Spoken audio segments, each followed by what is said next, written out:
رمضان المبارک کے وہ اوقات جن میں سب سے زیادہ دعا قبول ہوتی ہے، رات کے تہائی حصے سے فجر کی نماز تک، روزے کی حالت میں، افطار کے وقت، سجدے کی حالت میں، جمعہ کے خطبے سے پہلے اور بعد میں، عصر اور مغرب کے درمیان، اذان اور اقامت کے دوران، بارش کے دوران، شب قدر کی رات۔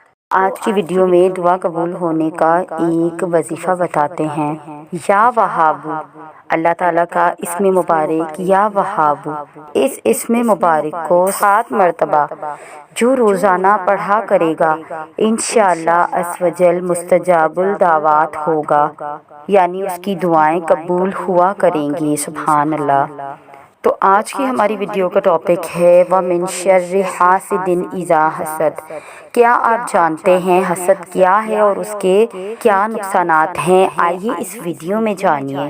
حسد ایک ایسا منفی جذبہ ہے جو انسان کے دل میں دوسرے کی نعمتوں کو دیکھ کر پیدا ہوتا ہے۔ حسد میں مبتلا انسان یہ چاہتا ہے کہ وہ نعمت جو دوسرے کے پاس ہے وہ اس سے چھن جائے اور مجھے حاصل ہو جائے۔ حسد دل کی بہت بیماریوں یعنی تکبر اور بغض وغیرہ میں سے ہی ایک ہے، اور یہ بیماری انسان کی روحانی، ذہنی اور معاشرتی زندگی کو تباہ کر سکتی ہے۔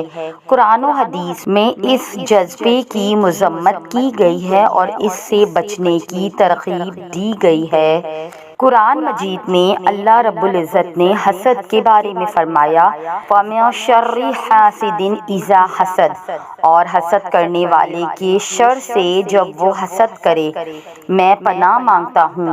سورہ فلق۔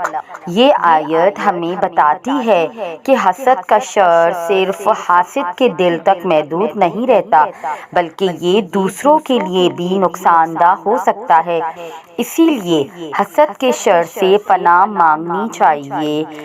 نبی کریم صلی اللہ علیہ وآلہ وسلم نے حسد کے بارے میں ارشاد فرمایا ایاکم والحسد فإن الحسد یأکل الحسنات کما تأکل النار الحطب۔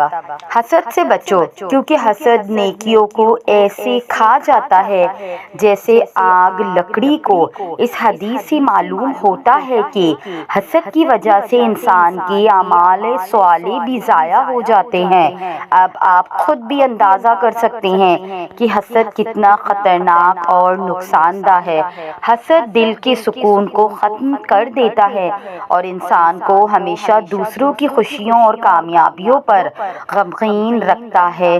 حسد کرنے والا اللہ کی تقسیم پر ناراضی کا اظہار کرتا ہے جو اس کے ایمان کو کمزور کر دیتا ہے اور انسان ناشکرا بھی ہو جاتا ہے۔ اس کے علاوہ حسد معاشرتی تعلقات کو خراب کر دیتا ہے کیونکہ حاسد شخص دوسروں کی کامیابیوں پر حسد کے جذبات کے تحت منفی رویہ اپناتا ہے اور نتیجتاً اس کی زندگی میں نہ سکون رہتا ہے اور نہ ہی عزت۔ حسد سے بچنے کے لیے سب سے پہلے ضروری ہے کہ انسان اللہ کی قضاء و قدر پر راضی ہو جائے۔ یہ سمجھنا ضروری ہے کہ اللہ نے ہر نعمت حکمت اور عدل کے مطابق تقسیم کی ہے۔ دوسرا یہ کہ شکر کی عادات اپنائے اور اپنے سے کمتر پر نگاہ رکھے، اسی سے اپنے پاس موجود نعمتوں کی قدر بھی دل میں اجاگر ہوگی اور شکر کا جذبہ بھی پیدا ہوگا۔ تیسرا یہ کہ دوسروں کی کامیابیوں پر خوشی کا اظہار کرے اور ان کے لیے دعا کریں۔ سورہ فلق حسد کے اثرات سے محفوظ رہنے کا بہترین ذریعہ ہے۔ حسد کا علاج ممکن ہے بشرطیکہ انسان اپنے دل کو محبت، شکر گزاری اور قناعت کے جذبے سے بھر دے۔ شاید کوئی بھی انسان اتنا مضبوط نہیں ہوتا حقیقت کو فوراً تسلیم کر لے یا ان چیزوں چیزوں اور ان لوگوں کے پیچھے بھاگنا چھوڑ دے جو ہماری نہیں ہوتی۔ میں بھی ایسے ہی بھاگا کرتی تھی ان چیزوں کے پیچھے جن سے مجھے تکلیف ملتی تھی، جو میری نہیں تھی، لیکن پھر بھی دل کہتا تھا اللہ دعا قبول کرنے والا ہے، اس سے مانگو وہ نصیب بدل دے گا۔ تو جانتے ہو محبت کے دو پہلو ہوتے ہیں، ایک وہ جب ہم دوسرے سے یہ امید رکھتے ہیں کہ جو ہم چاہتے ہیں ویسا ہی کرے، اور دوسرا پہلو وہ جب ہم اس کی خوشی میں اپنی خوشی تلاش کر لیتے ہیں، شکوے شکایت نہیں کرتے۔ میں بھی ایسی ہی تھی، پہلے ضد کرتی تھی اللہ سے کہ مجھے چاہیے، تڑپتی تھی کہ مجھے یہ دے دو، اور اگر وہ چیز مل بھی جاتی تھی تو بے سکون رہتی تھی۔ پھر میں نے اپنی خوشی کو اللہ کی رضا میں ڈھونڈنا شروع کیا اور مجھے سکون ملنے لگا۔ پھر میں نے اس حقیقت کو تسلیم کر لیا کہ آپ کو ہمیشہ وہ نہیں ملتا جو آپ چاہتے ہو اور جانتے ہو۔ جب میں نے یہ تسلیم کر لیا تو مجھے اس چیز سے نواز دیا گیا جس کا میں نے کبھی تصور بھی نہیں کیا تھا، اللہ کی محبت۔ پھر مجھے اللہ کی قربت سے نواز دیا گیا۔ ہم جو چیز مانگتے ہیں نا اللہ تعالیٰ سے، وہ اللہ کو پہلے ہی معلوم ہوتا ہے۔ ہم جس چیز پہ تڑپتے ہیں اللہ تعالیٰ پہلے سے ہی اس تڑپ سے واقف ہوتا ہے کہ ہم یہ مانگیں گے اللہ سے، اسے پہلے سے ہی پتا ہوتا ہے کہ ہمارا دل کس چیز میں الجھ گیا۔ تو جب اللہ کو پہلے ہی معلوم ہوتا ہے تو وہ ہمیں کیوں نہیں عطا کرتا؟ اسی لیے تو اس نے دعا بنائی، دعا مانگنے کے لیے ہمیں بنایا تاکہ ہم اس سے مانگیں، اس سے باتیں کرتے رہیں، اسے بلاتے رہیں، اس سے دور نہ ہو جائے، اس کے قریب رہیں تاکہ وہ ہماری طرف متوجہ ہو سکے۔ ہم اس سے مانگے اور انہی باتوں میں ہمارا الجھا ذہن اس چیز سے ہٹا دیتا ہے، اتنی محبت کرتا ہے ہم سے کہ ہمارے لیے ہی وہ ہمیں غم دیتا ہے اور ہمارے لیے ہی ہم سے محبت کرتا ہے۔ سبحان اللہ۔ ہر انسان ایک دوسرے سے مختلف ہے، کسی کو زیادہ ملتا ہے اور کسی کو کم، لیکن یہ ضروری نہیں کہ جو کچھ دوسروں کے پاس ہے وہ آپ کے پاس بھی ہو۔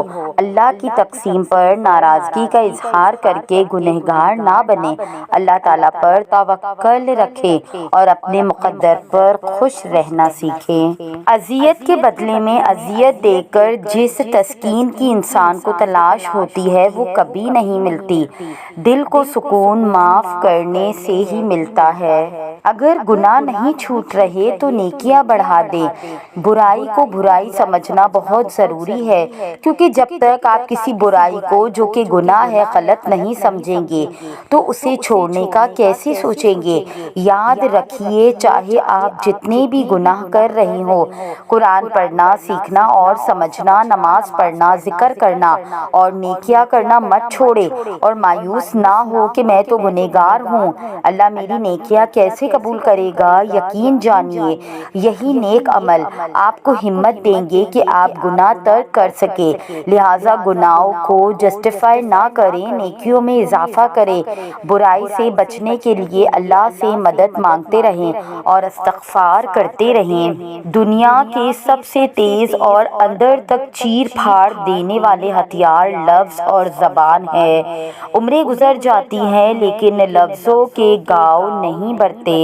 حضرت علی رضی اللہ تعالیٰ عنہ نے فرمایا کہ بدلہ لینے والوں سے مت ڈرو، ہمیشہ معاف کرنے والوں سے ڈرو، کیونکہ ان کا بدلہ اللہ لیتا ہے۔ خدا کی دنیا میں ایک چیز ایسی ہے جو چڑیا کے پر اور پھول کی پنکھڑیوں سے بھی زیادہ نازک ہے، اور وہ ہے انسان کا دل۔ ہماری دنیا میں انسان کے دل سے زیادہ نرم و نازک کوئی چیز نہیں۔ ایسی حالت میں جو شخص کسی انسان کے دل کو دکھاتا ہے وہ خدا کی دنیا میں سب سے بڑا جرم کرتا ہے۔ مولانا وعین الدین: جو کھو گیا اس پر صبر کر لیجئے، دست بردار ہونا سیکھ لیجئے، حقیقت کو تسلیم کرنا سیکھ لیجئے۔ ایک بات ازبر کر لیں، اس عارضی دنیا میں آپ کو جو بھی ملا ہے، چاہے وہ لوگ ہیں، رشتے، آسائشیں، خواہشیں، خواب یا کچھ اور، یہ سب فانی ہے اور سب عارضی ہے، سب کبھی بھی کسی بھی وقت آپ سے واپس لیا جا سکتا ہے۔ جب یہ بات دل و دماغ میں گھر کر لے گی تو دست بردار ہونا اور صبر کرنا قدرے آسان ہو جائے گا۔ حضرت علی فرماتے ہیں، لوگوں کی اصلیت سامنے آ جانا بھی اللہ تعالیٰ کی بہت بڑی نعمت ہے۔ اسی خوبصورت سی بات کے ساتھ آج کی ویڈیو کا اختتام کرتے ہیں۔ ایک بار پھر آپ سے گزارش ہے کہ جنہوں نے ہماری چینل کی پچھلی تمام ویڈیوز نہیں دیکھی ہیں تو وہ دیکھ کر ہمارے چینل کو سبسکرائب کر لیجئے۔ جزاک اللہ۔